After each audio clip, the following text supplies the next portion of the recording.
जो लोग अपने अंदर के तूफान से दोस्ती कर लेते हैं, बाहर की आंधियां उसका कुछ नहीं बिगाड़ सकती। और स्कॉर्पियो वालों की सबसे बड़ी ताकत है उनकी डीप इंट्यूशन और फियरलेस एटीट्यूड। नमस्कार, मैं आचार्य ऋचा शर्मा स्वागत करती हूँ आप सभी का अपने एस्ट्रोनॉमी वैदिक ज्योतिष एजुकेशनल चैनल पर।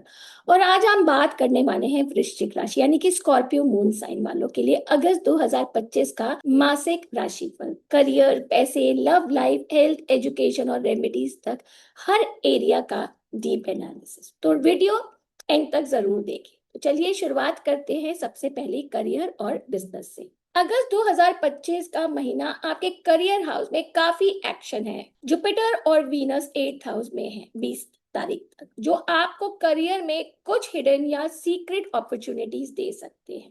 ये वो टाइम है जब आपको बिहाइंड द सीन काम ज्यादा मिलेगा, जैसे रिसर्च, कॉन्फिडेंशियल प्रोजेक्ट्स या स्ट्रैटेजी प्लानिंग। सूर्य भी 16 अगस्त तक 9th हाउस में है, तो आप किसी सीनियर या मेंटोर से डायरेक्शन पा सकते हैं। लेकिन 17 अगस्त के बाद जब सूर्य दशम में आ जाएगा, आपकी प्रोफेशनल विजिबिलिटी बढ़ेगी, प्रमोशन के सिग्नल्स मिल सकते हैं या बॉस आपको काम से आपके इम्प्रेस हो सकते हैं। केतु भी आपके 10th हाउस में है, तो आप स्पिरिचुअली ड्रिवन काम करना चाहेंगे। शायद आप टिपिकल कॉर्पोरेट रट से बाहर निकल कर कुछ पर्पसफुल करना चाहेंगे। मंगल का 11th हाउस में है, जो आपकी लीडरशिप और नेटवर्क एक्सपेंशन का बूस्ट देगा। बस एक चीज याद रखिए, मरकरी 13 अगस्त तक रेट्रोग्रेड है, इसलिए उससे पहले कोई मेजर एग्रीमेंट साइन मत कीजिए। 13 के बाद ही क्लैरिटी आएगी।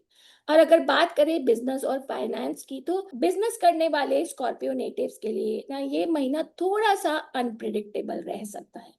8th हाउस में जुपिटर और वीनस का पार्टनरशिप या जॉइंट वेंचर्स के लिए तो अच्छा है, लेकिन सडन लॉसेस या डिले भी पॉसिबल है। 21 अगस्त के बाद वीनस 9th हाउस में चला जाएगा और वहां मरकरी भी डायरेक्ट हो चुका होगा, तो foreign collaborations, travel based business और लीगल मैटर्स में क्लैरिटी मिलेगी। लॉन्ग डिस्टेंस जो डील्स है ना, वो फ्रूटफुल रहेगी। फाइनेंसेस में फ्लक्चुएशन रहेगी, स्पेशली कोई पुराना लोन या इन्वेस्टमेंट रिटर्न दोनों में टाइम ले सकता है। केतु की इन्फ्लुएंस से कुछ लोग इम्पल्सिव डिसीजंस ले सकते हैं, पर याद रखिए शॉर्ट टर्म टेम्पटेशन को अवॉइड करना ही विजडम है।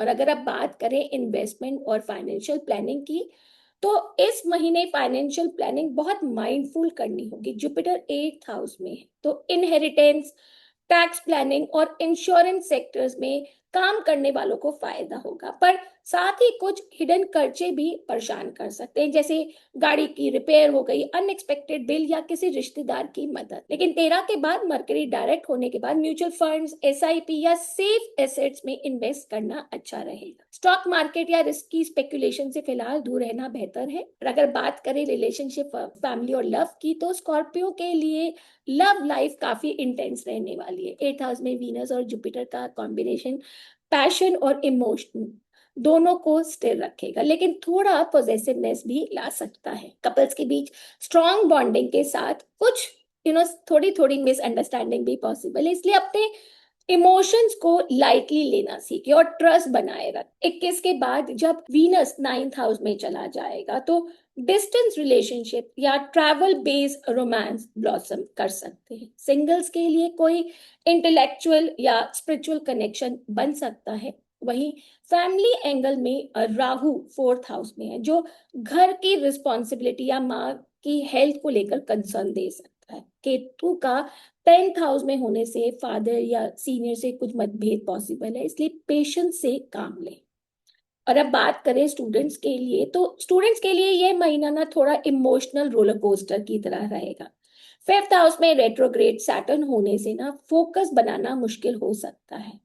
कभी कभी ऐसा लगेगा कि आप हार्ड वर्क कर रहे हो, पर रिजल्ट तो बहुत ही स्लो रहा है। पर स्कॉर्पियो साइन के अंदर जो ये नेचुरल डिटर्मिनेशन है, वह आपको आगे बढ़ाएगी। 13 अगस्त के बाद मरकरी जब डायरेक्ट होगा, तो क्लैरिटी और मेमोरी दोनों बेहतर हो जाएगी। साइंस, रिसर्च, ऑकल्ट और जो फिलॉसफी जैसे सब्जेक्ट्स में ना रुचि आप लोगों की बड़ी, कॉम्पिटिटिव एग्जाम्स की तैयारी करने वाले स्टूडेंट्स को लास्ट 10 दिन ज्यादा हेल्पफुल रहेगा।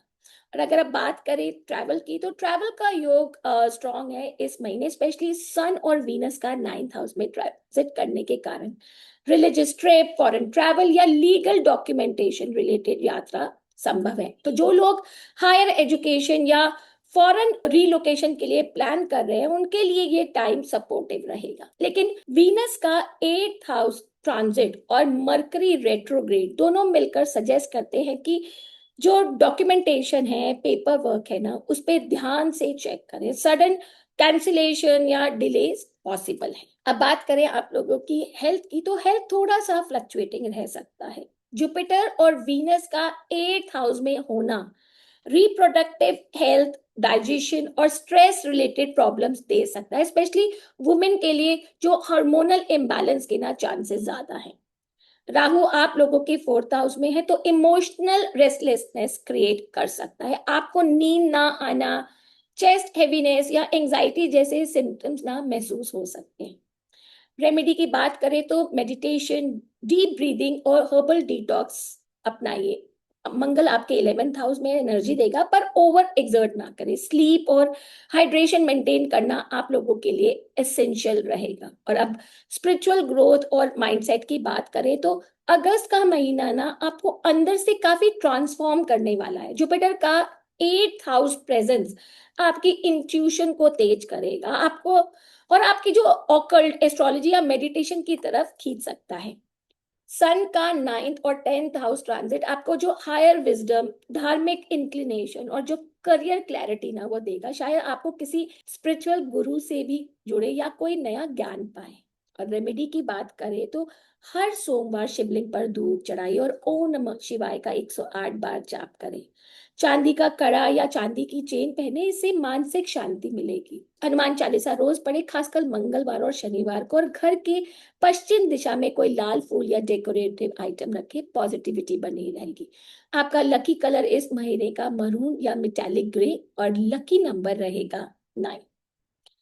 तो ये था आपका डिटेल अगस्त 2025 प्रिडिक्शन स्कॉर्पियो मून साइन के लिए। अगर वीडियो आपको पसंद आया हो तो लाइक जरूर करें और कमेंट करके बताइए कि कौन सी प्रिडिक्शन सबसे ज्यादा रेजोनेट हुई। और हाँ, सब्सक्राइब करना ना भूलें, जहां आपको मिलेगा एस्ट्रोलॉजी का रियल, लॉजिकल और स्पिरिचुअल ब्लेंड। मिलते हूँ नेक्स्ट वीडियो में, तब तक के लिए पावरफुल रहो, अवेयर रहो और अपने स्टार्स को समझने की जर्नी कंटिन्यू रखो।